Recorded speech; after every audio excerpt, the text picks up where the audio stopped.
Answer. Sir,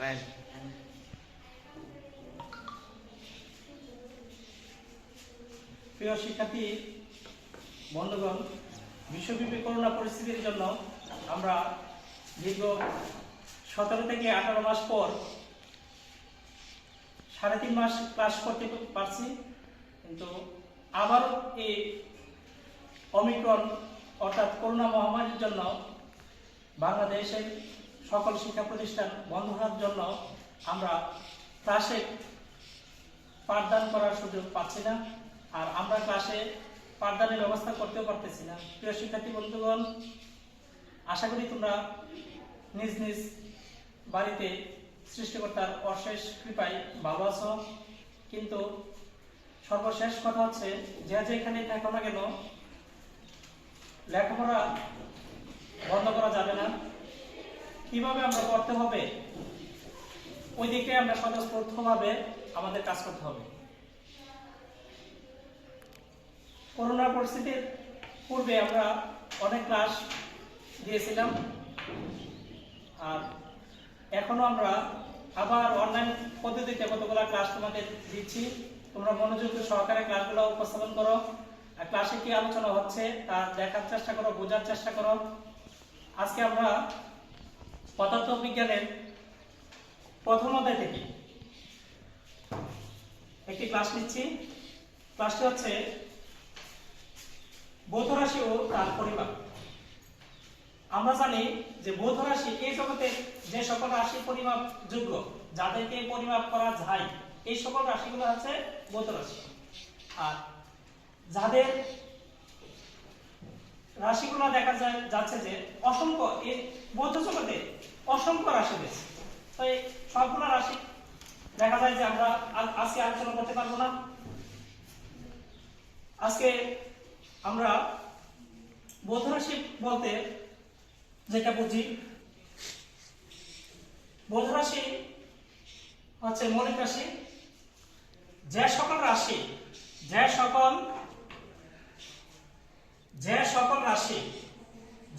রাশি স্বাধীন বা নিরপেক্ষ অন্য কোনো রাশির উপর নির্ভর করে না, বরং অন্যান্য রাশি গুলো এদের উপর নির্ভর করে, তাদেরকে মৌলিক রাশি বলে। মৌলিক রাশির পরিমাণ হচ্ছে 7টি। আমরা ভিন্ন ভিন্ন মৌলিক রাশি এ পর্যন্ত দেখছি যে 7টি মৌলিক রাশি উপর নির্ভর করে অন্যান্য রাশিগুলা পাওয়া সম্ভব। যেমন সকল লব্ধ রাশিগুলা এই 7টি মৌলিক রাশির উপর, অর্থাৎ এই যে 7টি ভৌত রাশি আছে এদের উপর নির্ভর করে প্রতিষ্ঠিত। যেমন এই ভিন্ন ভিন্ন 7টি মৌলিক রাশি হচ্ছে দৈর্ঘ্য, ভর, সময়, বৈদ্যুতিক প্রবাহ, তাপমাত্রা, পদার্থের পরিমাণ, দীপন তীব্রতা। ইংরেজিতে তাদের একক সমূহ হচ্ছে ইউনিট, দৈর্ঘ্যের একক হচ্ছে মিটার, ভরের একক হচ্ছে কিলোগ্রাম, সময়ের একক সেকেন্ড, বৈদ্যুতিক প্রবাহকে অ্যাম্পিয়ার দ্বারা লেখা হয়, আর পদার্থের তাপমাত্রাকে কেলভিন, পদার্থের পরিমাণ মোল, আর দীপন তীব্রতা ক্যান্ডেলা। বাংলা একক সমূহ হচ্ছে metre, kilogram, second, ampere, kelvin, mole, candela. দৈর্ঘ্যকে আমরা বিশেষ করে দেখা যায় যে কোনো কিছুর দৈর্ঘ্য যখন আমরা পরিমাপ করি, একটি ফুটবল মাঠের দৈর্ঘ্য 120 মিটার, প্রস্থ 80 মিটার। তাহলে আমরা দৈর্ঘ্যের যে এককটা আমরা মিটার লিখি।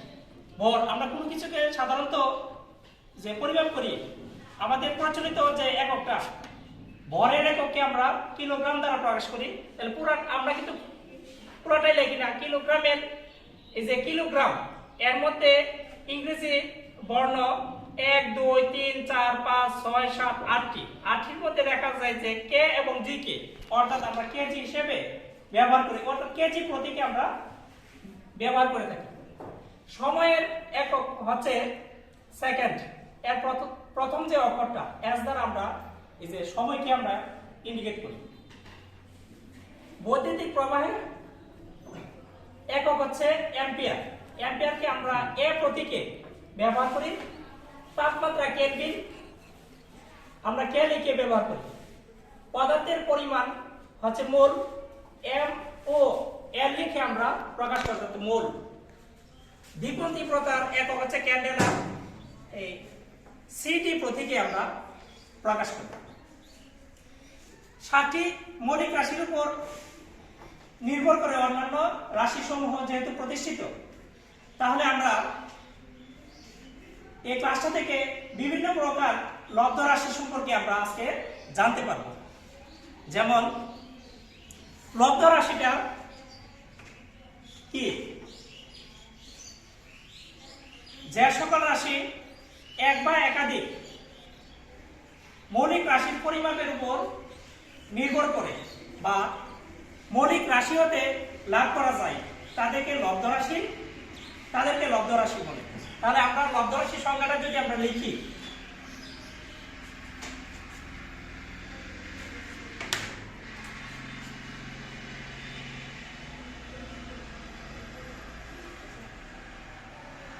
লব্ধ রাশি যে সকল রাশি মৌলিক রাশির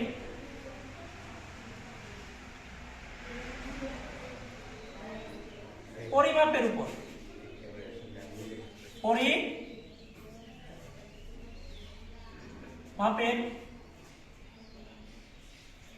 উপর নির্ভর করে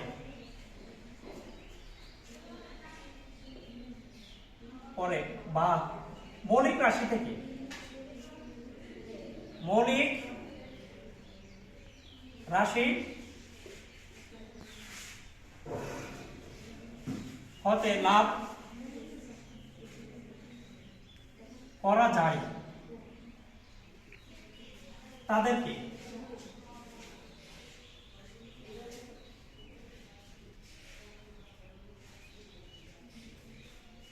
লব্ধ রাশি বলে। যেমন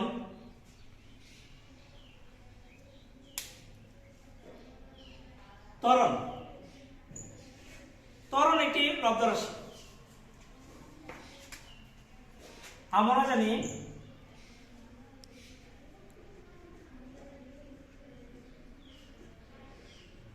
ত্বরণ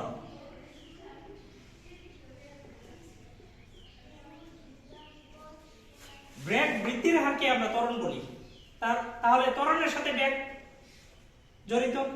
বেগ বৃদ্ধির হারকে আমরা ত্বরণ বলি। বেগ বাই সময় হচ্ছে ত্বরণ। এখানে সময় কিন্তু লব্ধ রাশি না, সময় হচ্ছে মৌলিক রাশি। যেটা 7টি পরিমাপ আছে মৌলিক রাশির: দৈর্ঘ্য, ভর, সময়, তাপমাত্রা, বৈদ্যুতিক প্রবাহ, পদার্থের পরিমাণ, দীপন তীব্রতা। এই 7টির মধ্যে একটিকে আমরা পাইলাম সময়। এখন বেগ তো আবার লব্ধ রাশি। বেগ হচ্ছে সরণ বাই সময়।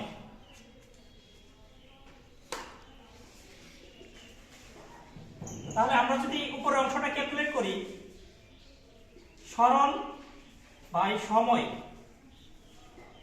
ইনটু সময় সমান সমান সরণ বাই সময় স্কয়ার লিখি। এই ত্বরণকে প্রকাশ করার জন্য সরণ ও সময় দুটি মৌলিক রাশি ব্যবহার করেছে। তাহলে আমরা নিশ্চয় বলতে পারি যে ত্বরণ হচ্ছে একটি লব্ধ রাশি। ত্বরণ কি? ত্বরণ হচ্ছে একটি লব্ধ রাশি। লব্ধ রাশি সংখ্যাটা আমি আবারও বলি, যে সকল রাশি এক বা একাধিক মৌলিক রাশির উপর, অর্থাৎ মৌলিক রাশির পরিমাপের উপর নির্ভর করে বা তার মৌলিক রাশি হতে তাদেরকে লাভ করা যায়, তাদেরকে লব্ধ রাশি বলে। তাহলে ত্বরণ যে লব্ধ রাশি আমরা প্রমাণ করতে পারলাম, ত্বরণ একটি লব্ধ রাশি। প্রিয় শিক্ষার্থী বন্ধুগণ, আমরা যদি বাড়িতে বসে চেষ্টা করি, যেমন বলকেও যদি আমরা লব্ধ রাশি বলি, বল একটি লব্ধ রাশি ব্যাখ্যা করো, তাহলে আমরা এই বিশ্লেষণ এইভাবে আমরা বিশ্লেষণ করতে পারবো, বল হচ্ছে ভর ইনটু ত্বরণ। তাহলে ত্বরণকে আমরা যেহেতু কাজ করছি, তাহলে আমরা এই বলকেও যে লব্ধ রাশি, বল থেকে দেখা যায় যে তিনটি মৌলিক রাশি বের করা যাবে, যেমন ভর, সরণ, সময়।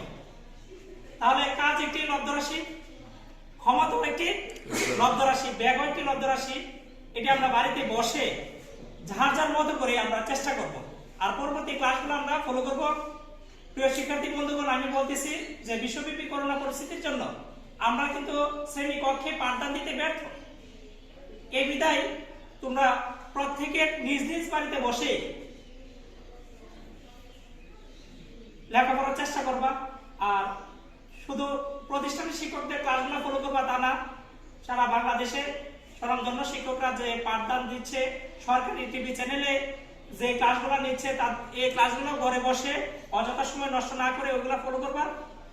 আর সবাই সুস্থতা কামনা করে আমরা ক্লাসটা আজকের মতো এখানেই শেষ করছি।